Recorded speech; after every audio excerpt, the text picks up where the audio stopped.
अभी तक तुम्हारा सर दर्द ठीक नहीं हुआ क्या? नहीं, कल छुट्टी की थी ना, सोचा कि थोड़े से नोट्स वगैरह देख।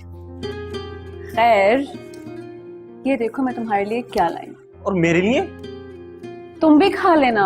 हाँ तो दो ना फिर। शेर की जाती है यार। क्या आदमी है यार ये। बातें नहीं होती ना मतलब। खैर, ये पंजीरी है, दादो गांव से लाई है। कह रही थी इससे दिमाग तेज होता है, मैंने सोचा मैं तुम्हारे लिए ले आऊं। तो भाई ये इसे देने की क्या जरूरत है? मुझे दो, मुझे इसकी ज्यादा जरूरत है। दिमाग तेज करना है मुझे पंजीरी खाकर। तमीज से तो खाओ, उसी को तो जरूरत है पंजीरी की। कुछ बातें ये समझता ही नहीं है।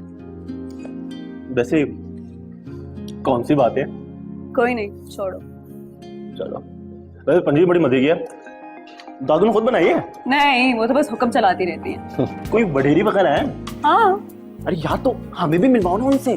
तुम्हें पता है गांव के वडेरों से मिलने का बड़ा शौक है मुझे, अपनी बरादरी की लगता है। हाँ तो आज चलो ना, चलो आज घर चल के मिल लो। अरे नहीं नहीं, आज तो नहीं, आज तो मुझे चलना यार, बुजुर्गों से मिलना ना बरकत वाली बात है। दुआएं देते हैं बुजुर्ग। और वैसे भी हमारा लास्ट सेमेस्टर है, दुआओं की जरूरत तो हमें भी है ना। चल रुक जा, बात करने दे जरा अम्मी से, बता तो दूं उनको, लेट आऊंगा। इसे कहते हैं ममाज बॉय। बॉय। चल बात कर ले। और हाँ बात सुन, तुझसे प्लान के बारे में कहा था, तो सोचा? कौन सा प्लान? नहीं, तुम्हें बताने वाली बात नहीं है।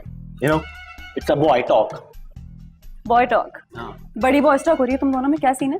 अरे नहीं नहीं, ऐसा कुछ नहीं है, बकवास कर रहा है ये, चुप रहा कर। कोई ऐसी बात ही नहीं है, मजाक कर रहा था। पागल हो तुम। तुम कहाँ जा रही हो? तुम भी जा रहे हो तो मैं भी ऊपर ही जा रहा हूँ फिर।